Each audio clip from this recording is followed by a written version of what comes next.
sometimes even cultural practices and traditional significance, nature is so important in that sense.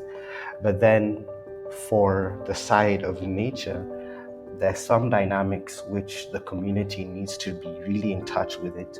So if they see the dynamics going out of balance, they need to take action. Food is a very, very unique thing to humans, because not only is it what we need to live, but it's what's linked to our history, it's what's linked to our culture, our celebrations, it's what linked to what makes us feel good, bad, and it's also linked to our pride in the trajectory that we've taken in a very globalized world.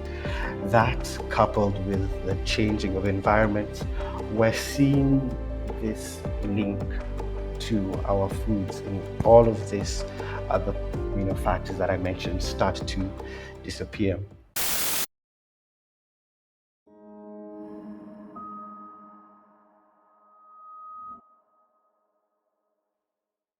So, Ledama, thanks so much for joining me on the light side of green. I'm really excited to be having this conversation with you to talk about your work in marine conservation, community development, and also your interest in storytelling, which is something I also share a big interest in.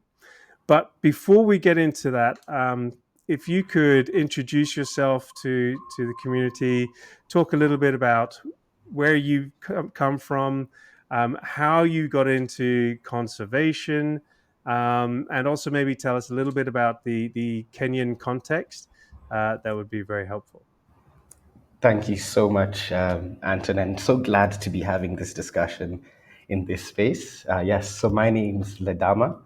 I come from Kenya and I'm based in Kenya. And my work is split between Nairobi, the coastal side of Kenya, and the northern, more savanna arid area of Kenya. So it's quite split between different spaces, but I love that. And growing up, I would say I would not have been anything else but an environmentalist, a conservationist, or someone involved in nature in any sort of ways.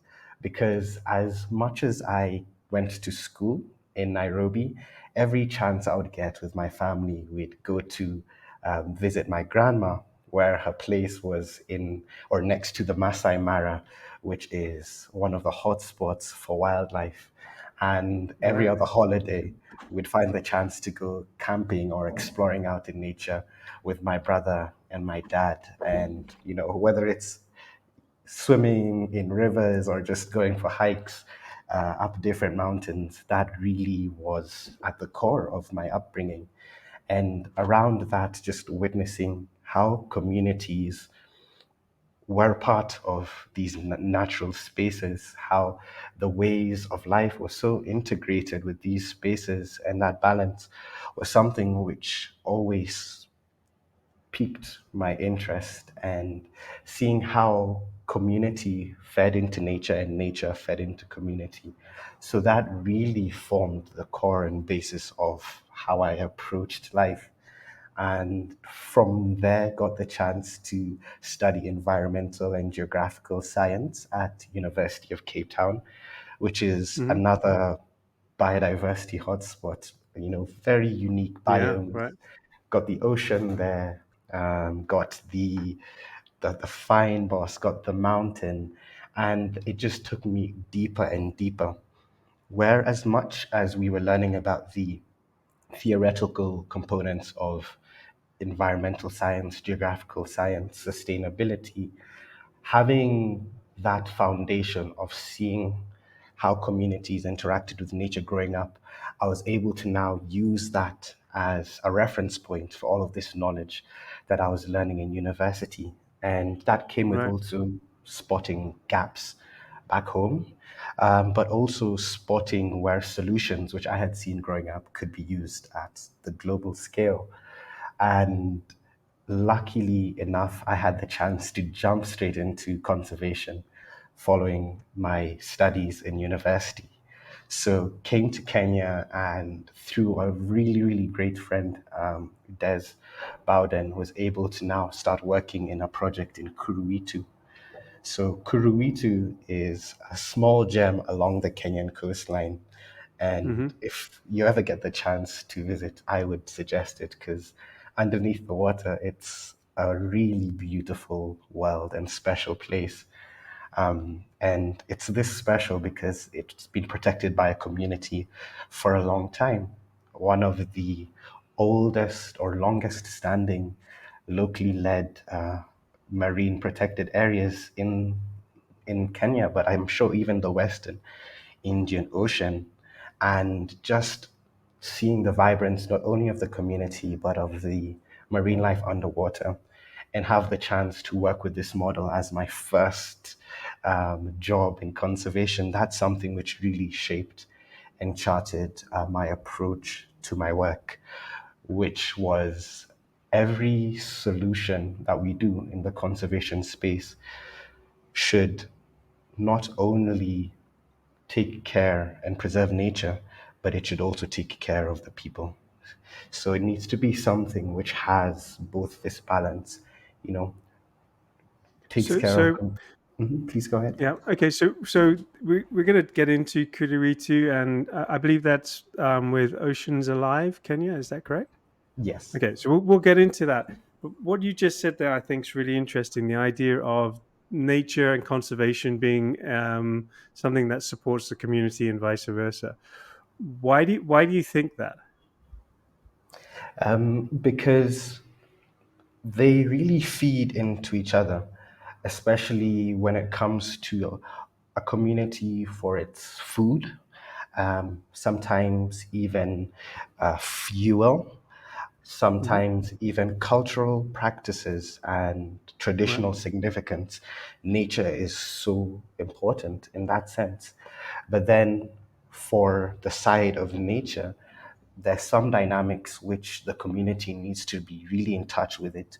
So if they see the dynamics going out of balance, they need to take action.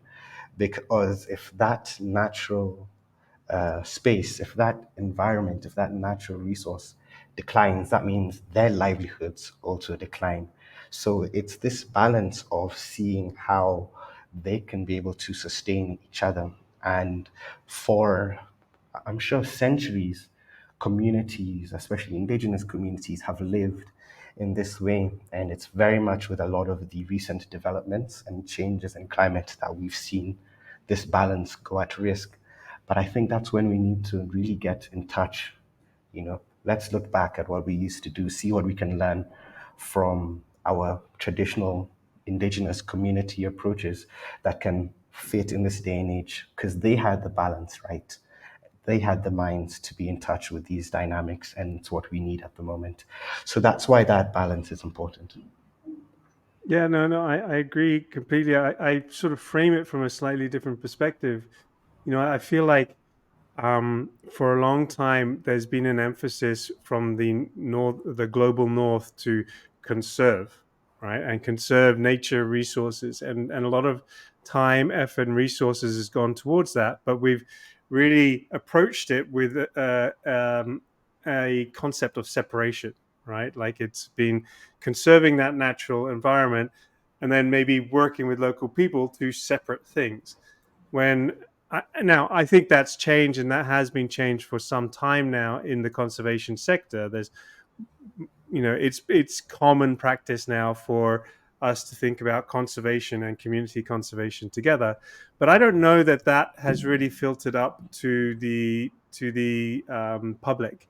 I don't know if that's a story that the public really have yet captured. So I think it's a really interesting story that needs to be shared more widely. So let's jump into then Kuduritu, and your work at Oceans Alive. So you mentioned that this project is one of the oldest in Kenya. Can you give a little bit of the story of how this project came about and what it is, what took place?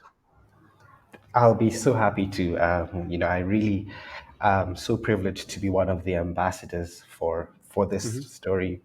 And essentially, this really kicked into place in around the 1998, going into the early 2000s, where Right. there was the influence of El Nino and a coral bleaching event, which really affected the fishery around Kuruitu. Right. Kuruitu is a fishing village, and where very much the ethos of no fish, no village run true at that point. So, in the face of the coral bleaching event and the decline in the fishery, it really went on to impact the community and the community dynamics as well.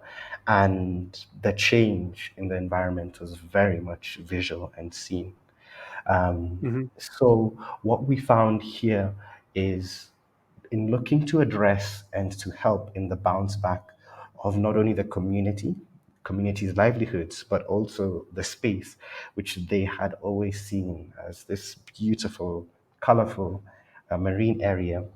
The elders came together, they rallied together, they brought the community together, and they also engaged and collaborated with a local conservationist, Des Bowden, who had grew up in the area, grew up Hmm. swimming with the fishermen, interacting with the community. Where so there was very much that sense of camaraderie in this situation, and after exploring multiple solutions, they decided that one of the best approaches, which they could really drive, was touching on a traditional approach to marine governance and fisheries governance called the Tengefu approach.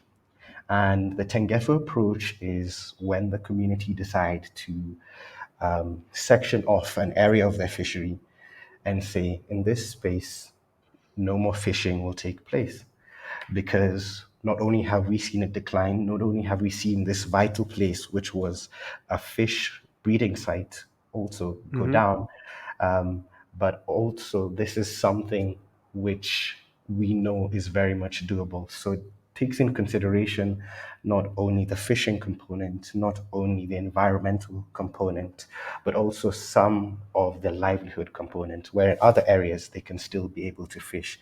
It's just not this specific area. And after that, nature's left to do its thing. And within a Right. couple of years, the bounce back that was seen was immense. 400% recovery, or 400% increase in fish biomass in the space, 30% recovery in the coral reefs, 17% recovery in the seagrass. And it just became such a spectacle. And this initiative, which was led by the Kuruitu community, which now became known as the Kuruitu Conservation and Welfare Community-Based Association, they now Hmm. saw that this was a model that they could build on, but also look to share with other communities up and down the Kenyan coast.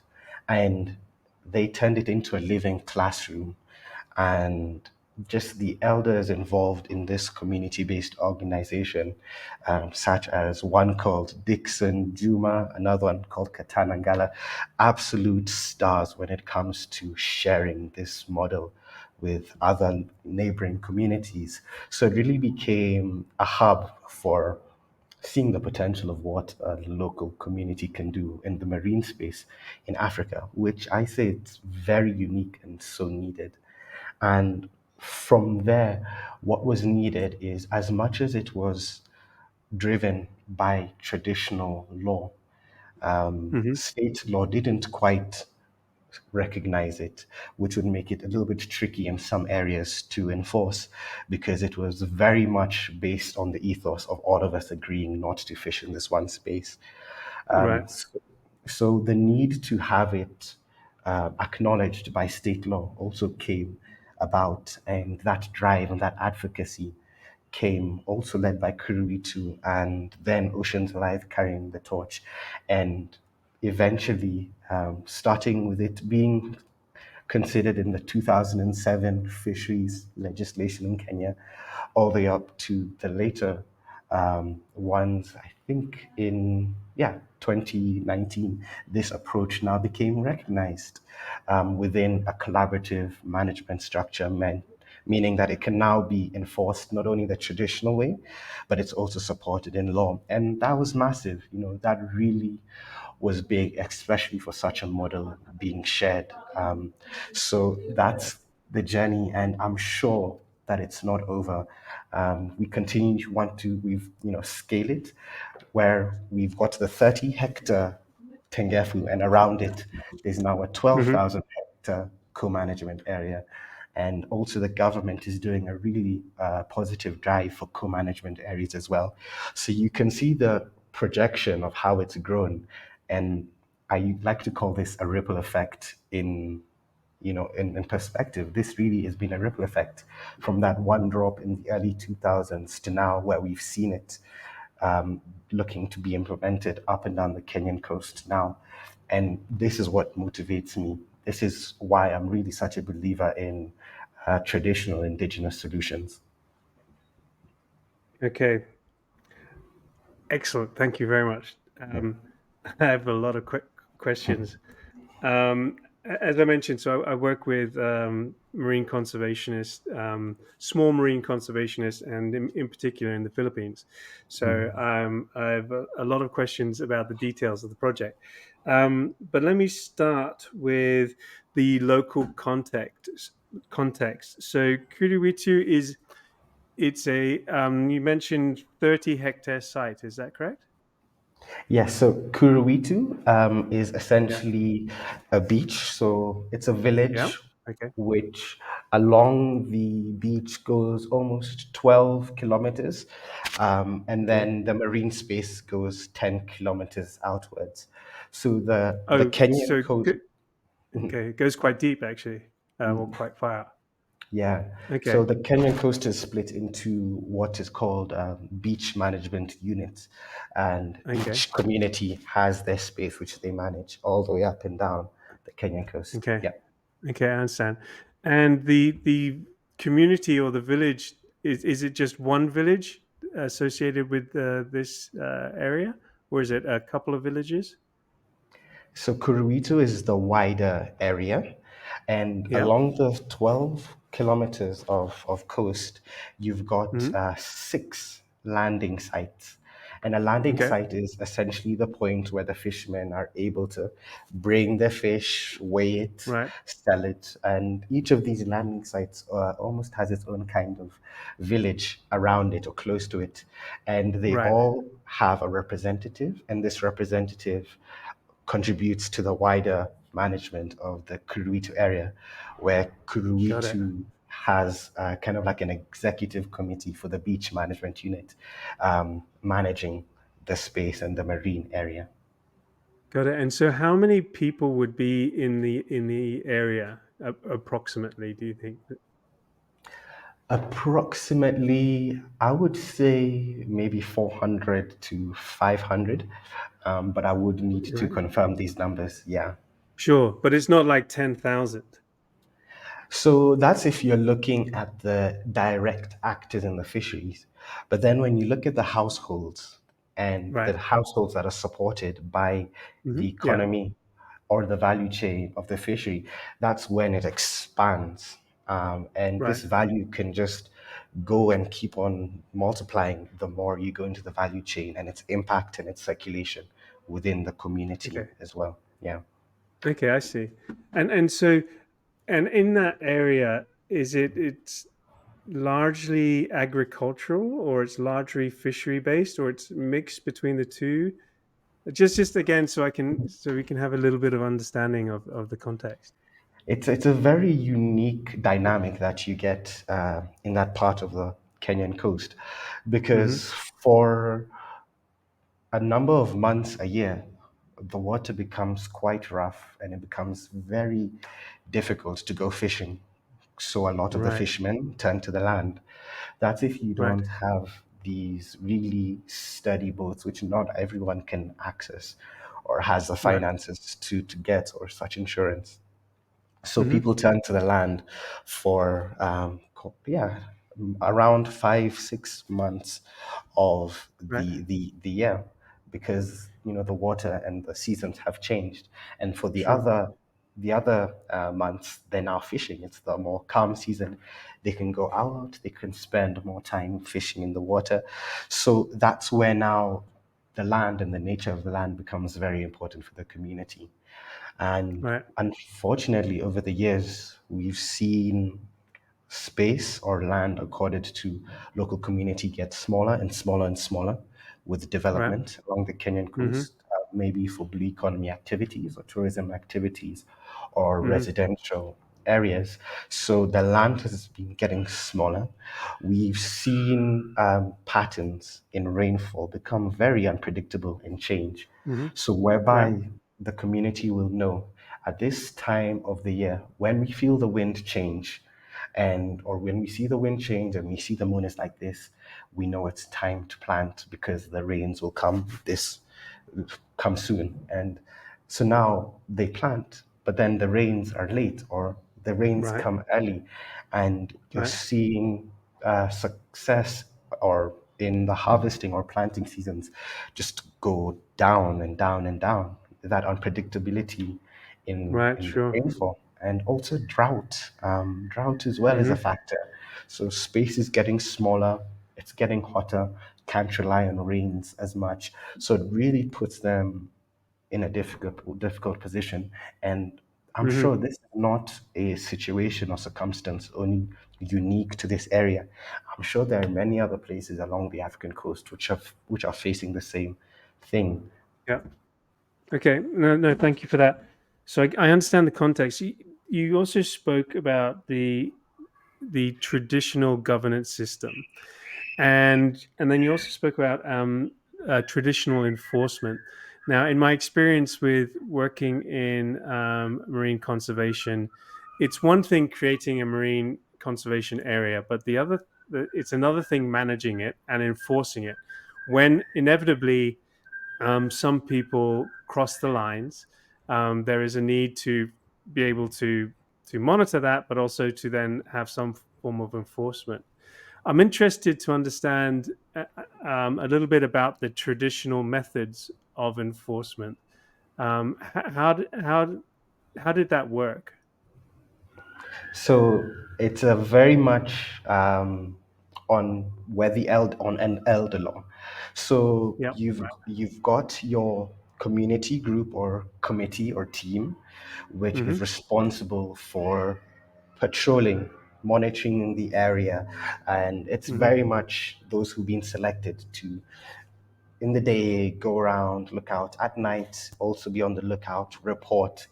Um, but even before we get to this stage, which is why one of the most paramount components towards this process is having community buy-in. Otherwise, it may just not work at all. So the time spent to have community processes, have these discussions, clearly agree on the bylaws that you abide by, clearly agree on the shared values, clearly understand why are we doing this. So not sparing any time to really ensure that those foundations are set. It now makes it easier when it comes to understanding the roles that each of us who are part of the community play. So that's when Yeah. you've got the patrolling or security committee. Then you've got those who maybe look out for the more recreational side of things if these recreational activities happen, which can also allow it to continue generating income for the community. They can be the team or the committee which now looks at what happens after somebody is caught being taken to for a hearing where now the elders then decide, what happens next. Right. And then there are those repercussions based on what was agreed at the very start. So it's like we all agreed to this. So by the time we're getting to this point, you can't say that you weren't part of this process. We are all bought into this. So that's within the traditional approach where that final decision really is guided by the elders, but it's built on the foundation of the shared values that everybody has bought into. I love that. I can see the effectiveness of that as well. But then you spoke of the need also to try to have the indigenous regulation recognized in the legal system in Kenya, and so what's the need to have that part um, happen as well if already the traditional management system was working? Because especially post independence in Kenya, the fisheries became quite a commercial sector whereby water, fish, tuna move from one end of the beach to the other.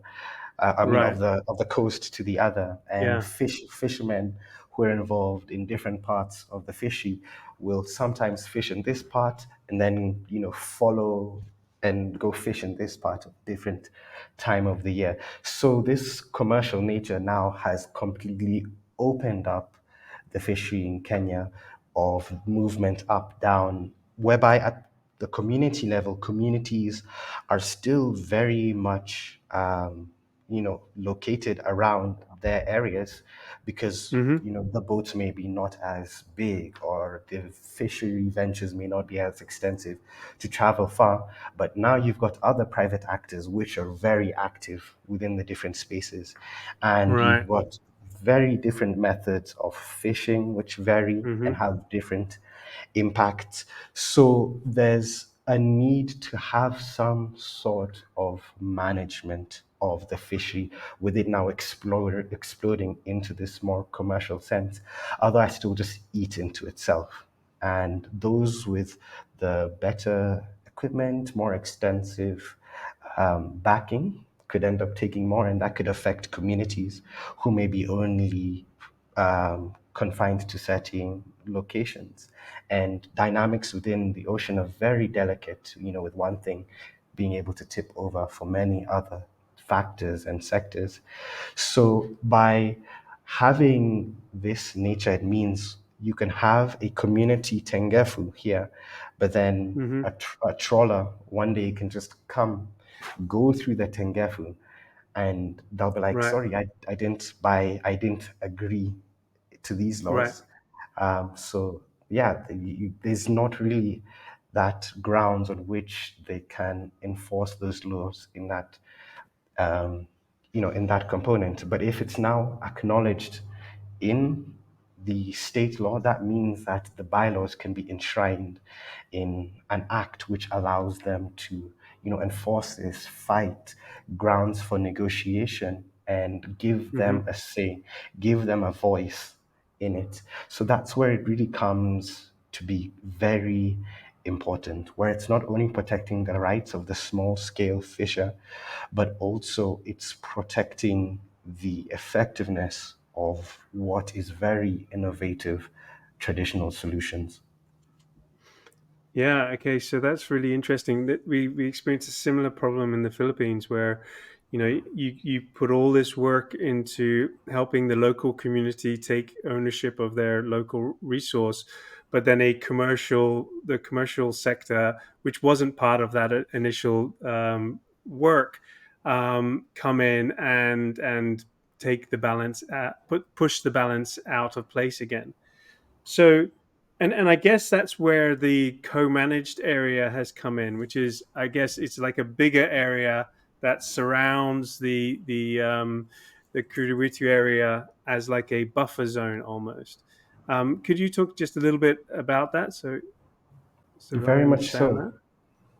Right. Yeah, Okay. and you put it quite well, is a co-management area or a co-management, starting with a co-management plan, that is Hmm. the platform or guide or foundation on which all these different stakeholders now in the marine space can come and agree on a sustainable way to manage the fishery. Where now it's not only your community fishermen, but you've got Hmm. residents, you've got private stakeholders, you've got NGOs, you've got tourist ventures. So now this provides the table on which they can all come and talk and agree on, first of all, the roles that are played within the area, Hmm. each can contribute, what impact each is having on each other. For example, certain private stakeholders who may be dumping, let's say, rubbish or waste into the ocean. Now, that Right. goes and affects a certain area of coral reefs Mm-hmm. that an NGO is trying to protect, which is affecting a fishing ground close by, which is supported by the coral reefs, which provides fish for the community. So, this provides the ability to see how the influence is on these different levels and create laws, bylaws, which can Yep. govern the area, but also to create committees to keep Mm-hmm. each other accountable as well, and to create a plan or a map where we know in this area this is happening. So it needs to have these rules for those interacting with this area. In this area, it's an ecologically sensitive zone for coral reefs. So we know that we should not do this and that in this area. This area is where turtles come and nest. So we do not want this kind of fishing this far out. So it's Mm-hmm. very well thought out after each one of the stakeholders has given their situation or their Mm-hmm. position. And for now, Kuruitu, which is this 12,000 hectare area, it's been mapped out. There are the Right. zones. There is the bylaws, which are Yep. one, constitutional bylaws, which are the bylaws that are agreed within the group that's come together. And then there's the Mm-hmm. bylaws, which are the fisheries bylaws, which are the state Right. bylaws. So that's also what Fantastic. gives it bigger strength within them governing. And then you've now got the plan, which is approved by the state. They sign off on it and they Mm-hmm. kind of give their support. They kind of say that we are in this with you just as much as any other stakeholder here. And it also helps in that accountability. And from there, it's now just implementing. So where Kuruitu was the first one underneath the new guidelines, um, it's a great first example step. But to see this plan come to life does take a lot of backing, especially Right. if there's different activities in different places. There's patrolling which needs to happen at a certain level where it's not just 30 hectares anymore. It's 12,000. There's engagements, there's meetings. So it very much needs to also run like a very good operation. So that's where further support is really needed for such models, and I think that's where the private sector could be leveraged on a little bit more, just in seeing how we can continue to evolve this approach. Okay. And so that I wanted to segue then a little bit into community and community development, and I think that's a good segue because as you mentioned, you know, at the community level, when you're working with sort of traditional methods and traditional styles of management, that's one thing. But it's at the moment where you start the interactions become larger and scaled up, there I imagine is a need for capacity building within the community. Now that's a bit of a catchphrase, but you know you do need to be you need some skills and need to learn how to manage and interact and and play leadership roles in these various kind of different contexts. And so, has that been how has that taken place in this situation, or was there no need to do that? So very much the empowerment. I like to call it empowerment. Right. Um, Yeah. this has been a factor or a mix of having this long journey where there's been a lot of learning happening on this journey Mm-hmm. before getting to this phase, but Right. also calling on support of wider communities and allies, and whether these are partner NGOs, whether these are Right. people who've been able to get the story out, which brings more attention and support for some of Mm-hmm. these functions as well. Um, but also in initiatives for training, of leadership. All Right. these different executive committees for all these community bodies going through some initiatives and programs which support the empowerment in governance, financial management, Right. administration, business planning, strategy. Because as it grows, it needs to run like a smooth operation.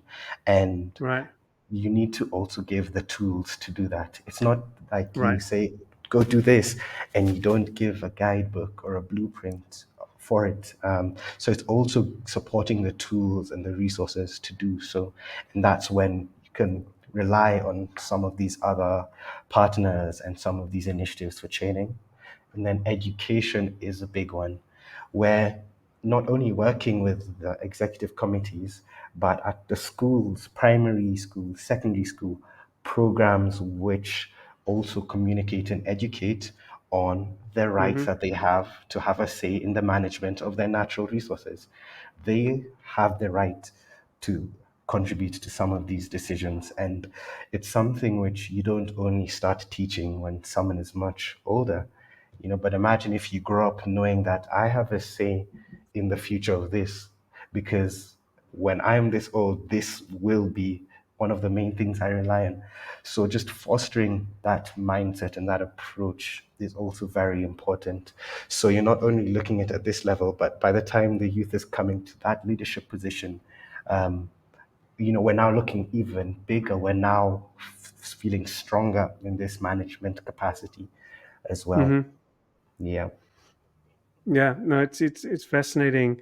I also find, as you've spoken about, by engaging the communities in the beginning, or by them being engaged in the process, you get a flow situation where the product, the production of the local community is a lot bigger than just, or the benefits of the work is a lot more significant than just the work being done around the conservation, right? There's these knock-on effects throughout the community, into all sorts of other programs and initiatives.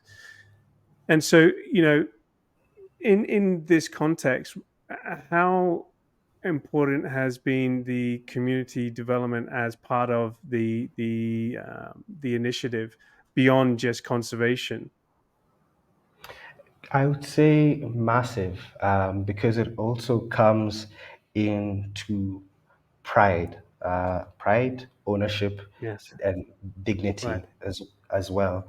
So where in some previous conservation approaches, it may be a parachute approach where someone from Right. outside comes, tells you what to do, how to do it, gives you the resources, leaves, or in the situation where they leave, you're left with your hands tied because entrepreneurial energy and momentum hasn't been generated. That Hmm. sustainability components and structures haven't been fostered from within. Ownership hasn't been connected to that. So it just comes and goes.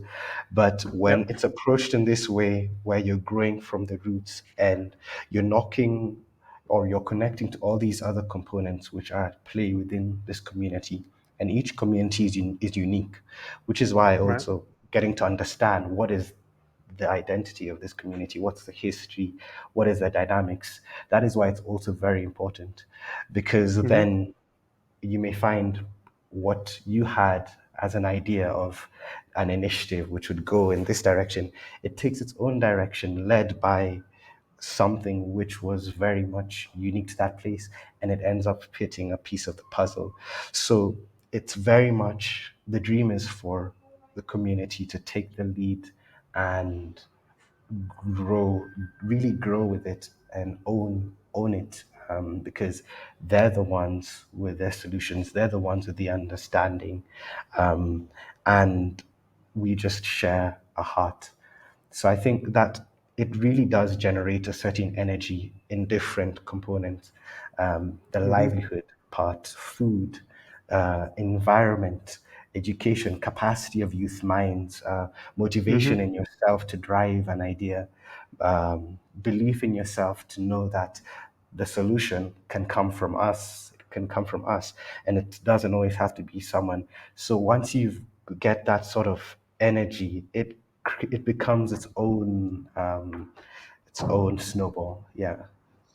No, I've seen that happen, and I guess I wonder if I was in researching your experience, I came across some work you were doing with the African Food Fellowship, and in particular, indigenous food systems, and and so I was hoping you could speak a little bit about that and how that relates to also going beyond just conservation, and how these kind of impacts can take place across various areas. Yeah, food is a very, very unique thing to humans because not only is it what we need to live, but Right. it's what's linked to our history. It's what's linked to our culture, our celebrations. Mm-hmm. It's what linked to what makes us feel good, bad, and it's also linked to our pride as well. Right. So food is it's a very plays a unique role in you know humans' presence on this earth, but it's also very much a product of the earth. It is a product of the earth. It's a product of nature. We can't have food if we don't have certain environments, certain natural spaces which contribute and Right. produce them. And Right. going around now, humans are starting to affect these natural spaces.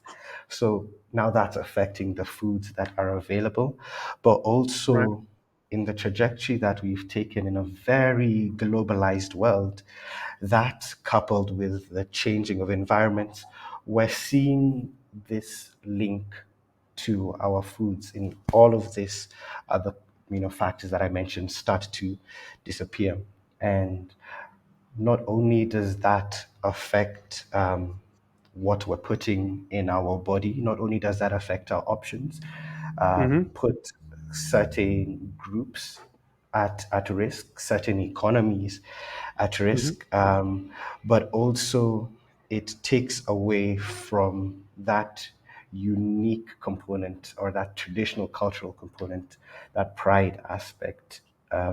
Also, you know, and that's where having such a thorough process which considers the dignity, considers the way in which food is grown, considers all the different parts of the journey that the food takes from Mm-hmm. the plant to our plate, it becomes so important in this day and age because as it's getting more of a point of discussion, food security is becoming a very big point of discussion, and also in the commercial sense, we need to stay connected with these different points because the further away or the more distant we feel from where it's grown in nature, the less we care. And that means the less we care when we're interacting to the natural part, which now contributes to the food. So it's a whole web. I guess that's why they call it a food system. Um, but that's where community and such a thought process needs to be present. Yeah. No, that's it's really interesting.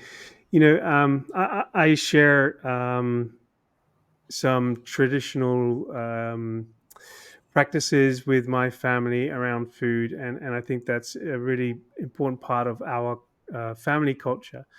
Um, Now, I think for a lot of the Western world, the idea of food production and food access is being completely separated from food consumption, and so it might be some people might not understand what those connections actually mean and what some of those traditions might be. Are you able to sort of give us just a few examples of what some of those traditional connections might be, or what some of those traditional events might be that tie a community back to their food?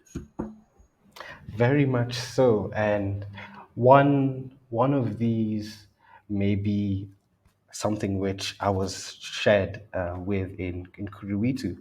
So we had a session, a listening circle with Hmm. some of the elders because we really wanted to understand the food system, how it was in the Right. past, what was done, Hmm. and just so we know what's changing, because if we're not aware of what's changing, we won't be able to preserve it.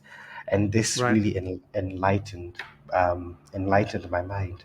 So whereby before the next planting season, Hmm. Hmm. some grains from the previous harvesting season Yeah. will be, put in a bag and left by the door over a certain couple of days.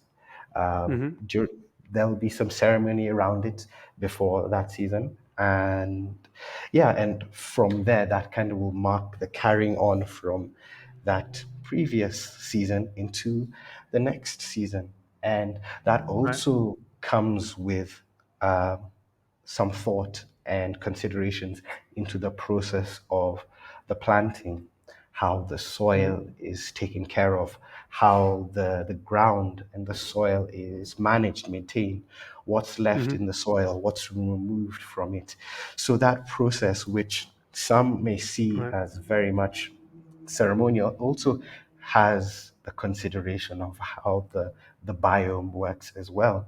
You know, and that contributes to some of the resilience of the growing process and the health of the crops which are produced eventually, which now end up getting into the body.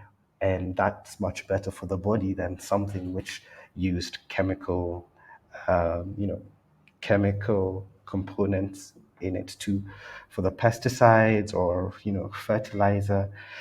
Hmm. So even in that, just keeping that connection to a process which is considerate of what it means for the earth also ends up being better for the body as well.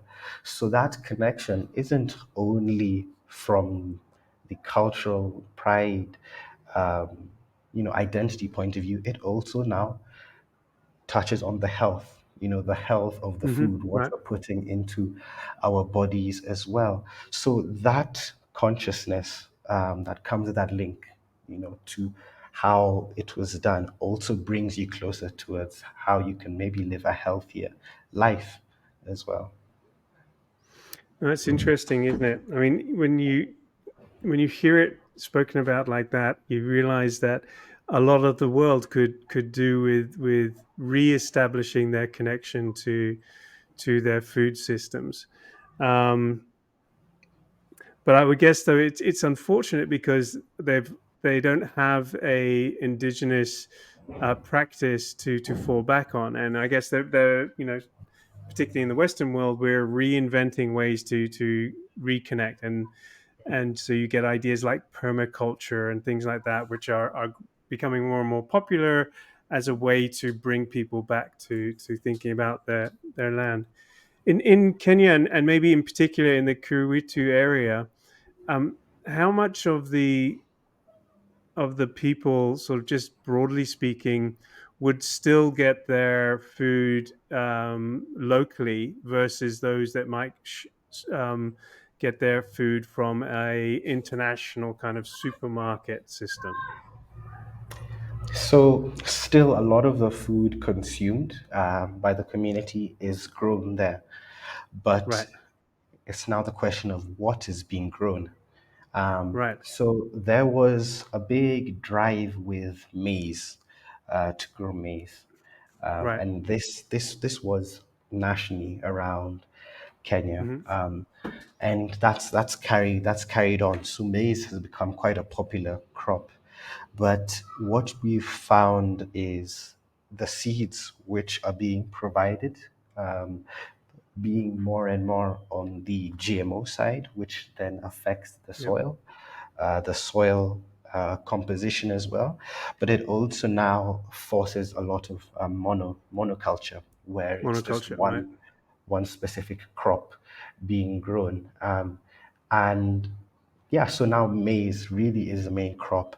But after having these listening circles and doing one of these pilot projects with Lyft, where one of the pilot projects is in Kuruitu, to really rediscover and empower resilience of coastal community food systems, we've come to realize that there are a number of greens which can still be grown in the area to now diversify the diet. And these greens, which are also very traditional crops as well, which were almost being forgotten, or in this day and age, they were seen as weeds, but to realize Right. actually these have very healthy. These used to be eaten here and here, so connecting back to that and now growing them with a climate smart permaculture approach at different households, it's really started to um, get back some of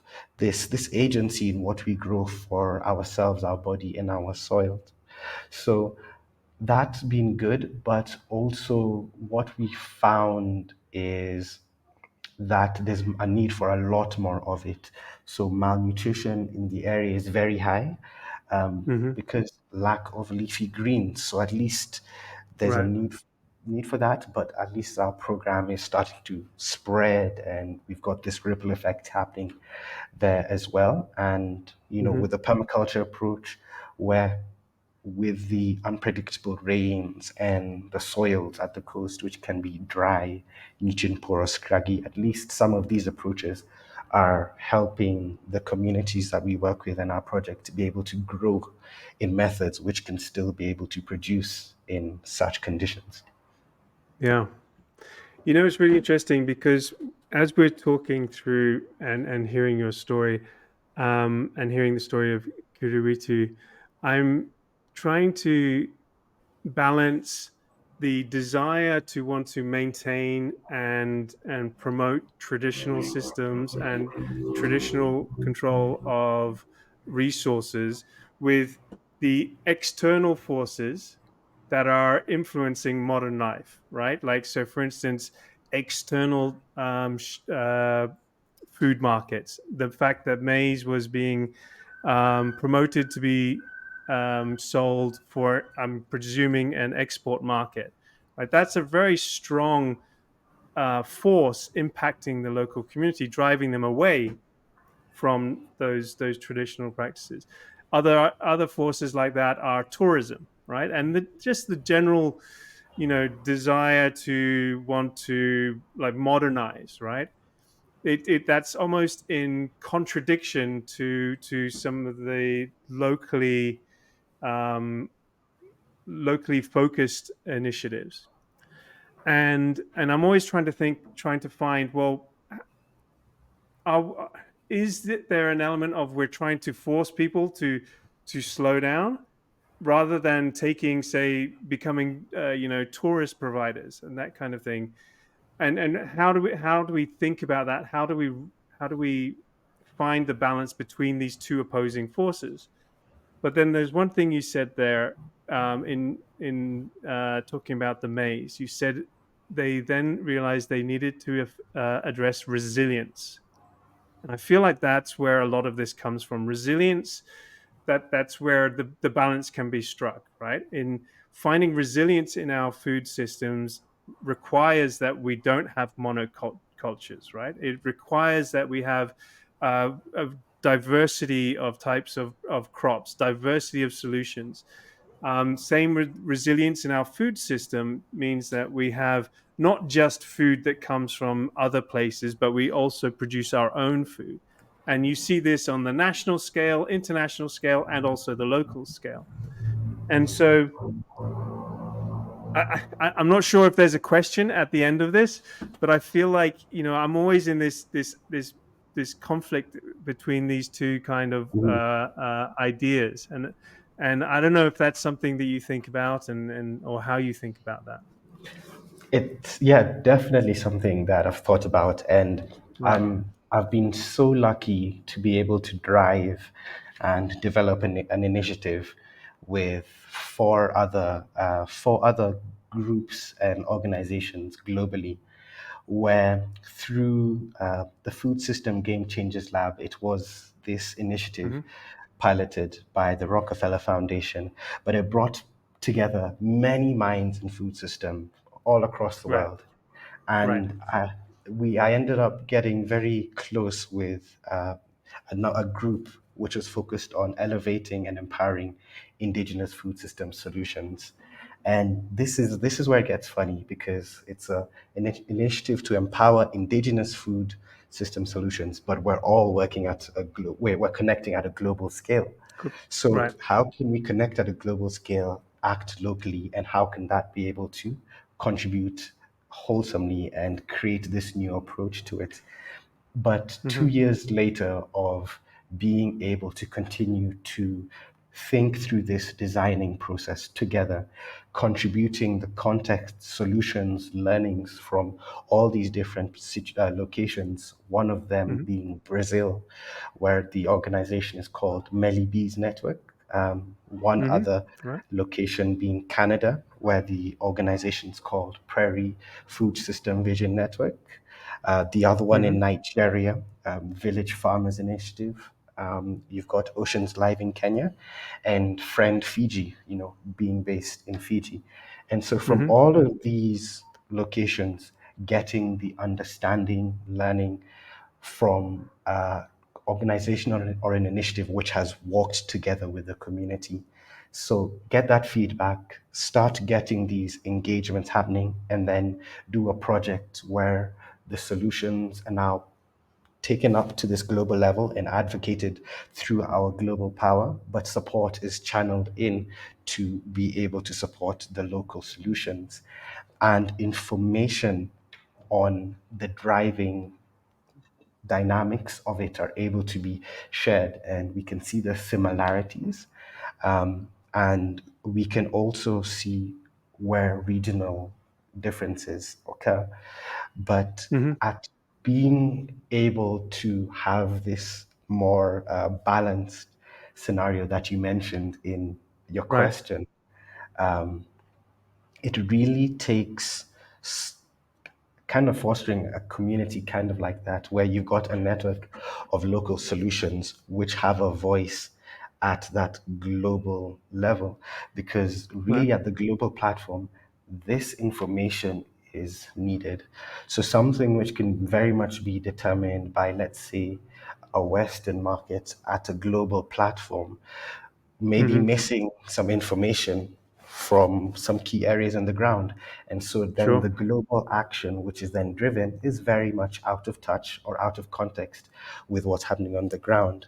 But if now we're able to get these stories out, this information from a network, just driving through this channel, which Mm-hmm. is advocating at the global level at such discussions, which make decisions on a system, you'll find that these adjustments and shifts can be able to be made for these resilient, resilient systems or solutions at the ground, not just to be at the mercy of other dynamics. It can really start to gain power and say, but it's just this flow of information and approaches, which then can maybe lead it to be upscaled in a sustainable way, Mm-hmm. contribute for things to be halted or adjusted in a Mm-hmm. sustainable way, slowed down if needed. But it's just about opening this channel of communication of what is going on the ground to be fed at decisions that are happening at that level from these diverse regions. So that approach has really made me optimistic that we can achieve such a system, but we just need to Mm-hmm. open up these channels. We need to get these stories out, these solutions out, these challenges out. We need to get to the ground, and voices from the ground need to get up. No, and that's a great segue into where I wanted to go next, which is storytelling. Uh, you are part of the CNN Academy of Climate Storytellers. You're a member of Ocean Culture Life, which is a collaboration around storytelling or storytellers. And so clearly, and you're such a well-spoken young man, and so storytelling is clearly important to you. Could you talk to us a little bit about what you see is the importance of storytelling? I I love storytelling as a tool, not Hmm. only because just it's a way of bringing people together, but also people connect to a story. And when Yeah. you're able to connect to something, you're more driven to be able to take action. You're more driven to understand and relate to it. So when being able to get the one chance to explain something that's happening in a far corner of the world, sometimes the best approach is just to tell a story. And you'd find that stories can also help people see how they're facing a similar scenario in a different way. So it really brings people to connect with something which does have meaning.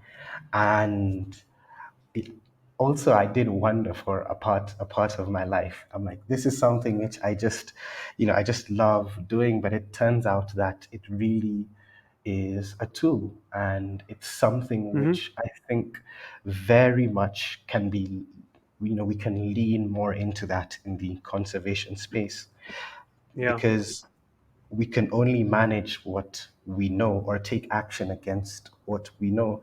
So it's a matter of getting that out there. And um, yeah, sometimes you can face serious struggles when it comes to getting support for the work that you do.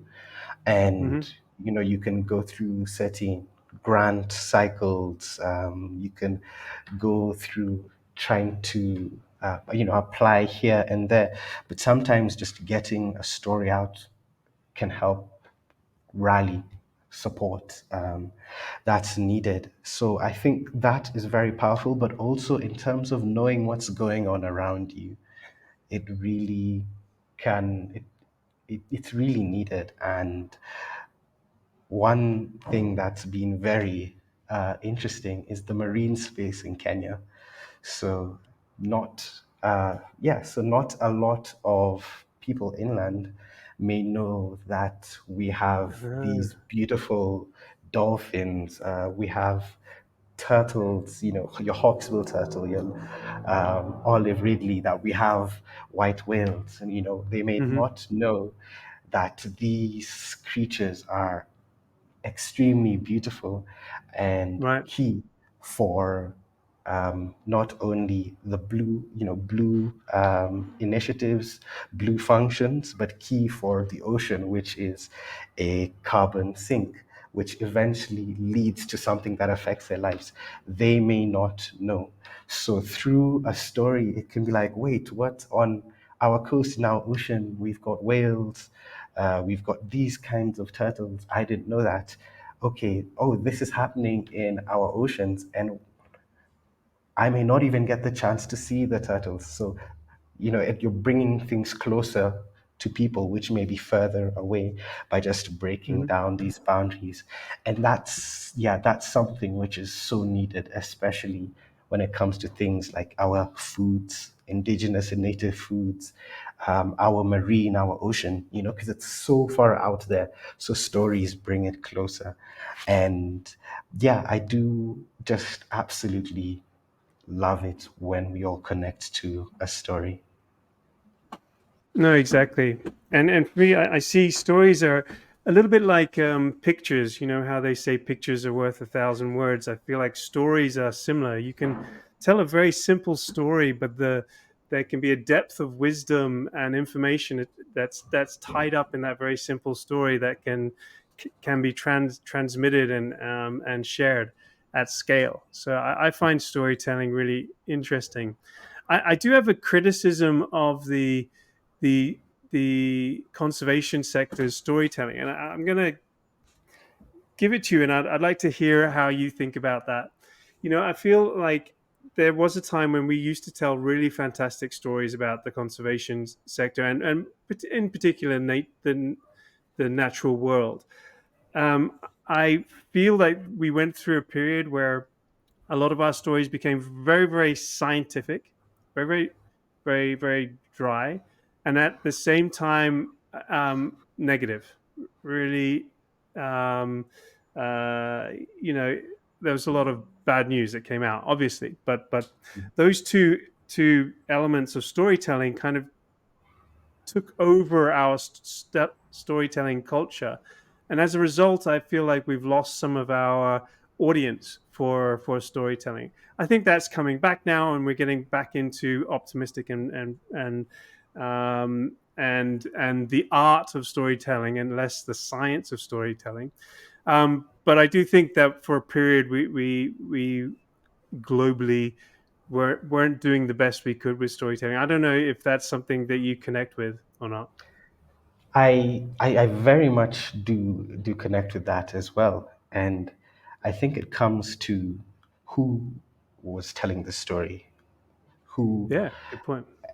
and when it comes to storytelling in the conservation world, there was a period where it was very expensive. It was only going to be those with connections to Right, certain, be it broadcasting or media companies. Equipment was very, very expensive when it comes to film.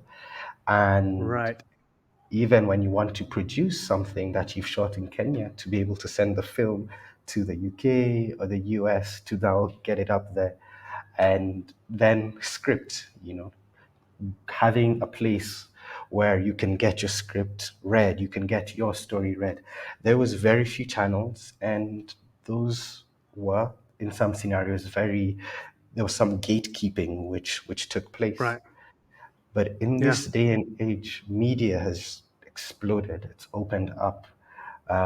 Equipment has become cheaper in some right. sense. The internet means that we can upload our story idea, share it, and many people will be able to see it. Mm-hmm. It also means that we can do a short video, put it up on YouTube, and get it out there for our unique story to be heard. Yep. Subtitles allow us to tell stories which are said in a different language to a global audience.